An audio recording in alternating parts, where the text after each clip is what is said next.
കോഴിക്കോടും അതിശക്തമായ മഴ മുന്നറിയിപ്പുള്ള ദിവസമാണ് ഇന്ന്. പൊതുവെ മഴ എങ്ങനെയൊക്കെ ആ മേഖലയെ ബാധിച്ചിട്ടുണ്ട്? ഇപ്പോൾ മഴയുണ്ടോ?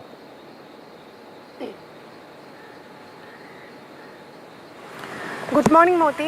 ഇന്ന് കോഴിക്കോട് ജില്ലയിൽ റെഡ് അലേർട്ടാണ്. അതുകൊണ്ട് തന്നെ ശക്തമായ മഴയാണ് നഗരത്തിലും മലയോര മേഖലയിലും ലഭിച്ചുകൊണ്ടിരിക്കുന്നത്. ഇന്നലെ രാത്രി മുതൽ മഴ ശക്തമായി തന്നെ പെയ്യുന്നുണ്ട്.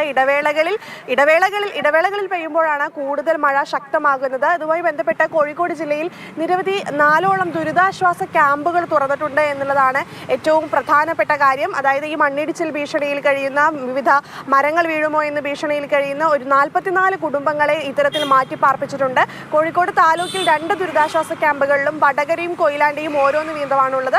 44 കുടുംബങ്ങളിൽ നിന്നായി പുരുഷന്മാരും കുട്ടികളും സ്ത്രീകളുമായി 151 പേരെയാണ് ഇപ്പോൾ ദുരിതാശ്വാസ ക്യാമ്പുകളിൽ പ്രവേശിപ്പിച്ചിരിക്കുന്നത്.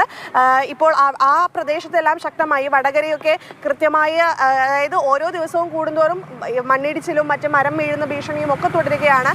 മാത്രമല്ല കോഴിക്കോട് നഗരത്തിലും വലിയ രീതിയിലുള്ള മരങ്ങൾ ഭീഷണിയാകുന്നുണ്ട് എന്നുള്ളതാണ് ഏറ്റവും പ്രധാനപ്പെട്ട കാര്യം. ഇന്നലെ നമ്മളെല്ലാവരും കണ്ടു, മാത്തോട്ടത്തും അരീക്കാടും കൃത്യമായ തുടർച്ചയായി മരങ്ങൾ വീഴുന്ന ഒരു സാഹചര്യം ഉണ്ടായി. അപ്പോൾ നാട്ടുകാരുടെ ആവശ്യം ഇത്തരത്തിൽ അപകടകരമായ രീതിയിൽ നിൽക്കുന്ന മരങ്ങൾ എത്രയും വേഗം മുറിച്ചു മാറ്റണമെന്നാണ്. അപ്പോൾ ഇന്നലെ മന്ത്രി റിയാസിന്റെയും കളക്ടറുടെ നേതൃത്വത്തിലെല്ലാം യോഗം ചേർന്നിരുന്നു. അതുമായി ബന്ധപ്പെട്ട് തുടർ തീരുമാനങ്ങൾ ഇന്നുണ്ടാകുമെന്നാണ് കരുതുന്നത്. മാത്രമല്ല റെയിൽവേയുടെ ഭൂമിയിലാണ് ഇത്തരത്തിൽ വലിയ മരങ്ങൾ ഭീഷണിയായി നിൽക്കുന്നത് എന്നാണ്. അത് ട്രെയിൻ ഗതാഗതം തടസ്സപ്പെടുത്തുക മാത്രമല്ല, ട്രെയിൻ ഈ വലിയ രീതിയിലുള്ള ഒരു അപകടം വിളിച്ചു വരുത്തുന്നുണ്ട്. ഇന്നലെ തലനാരിഴയ്ക്കാണ് ട്രെയിൻ വരുന്നതിന് തൊട്ട് മുൻപാണ് ഈ മരം വീണത്. മാത്രമല്ല ഈ അതുവഴി നടന്നു പോകുന്ന ആളുകൾക്കും, നാട്ടുകാർക്കും, കുട്ടികൾക്കും, മുതിർന്നവർക്കും എല്ലാം ഈ മരങ്ങൾ വലിയൊരു ഭീഷണിയാകുന്നുണ്ട്.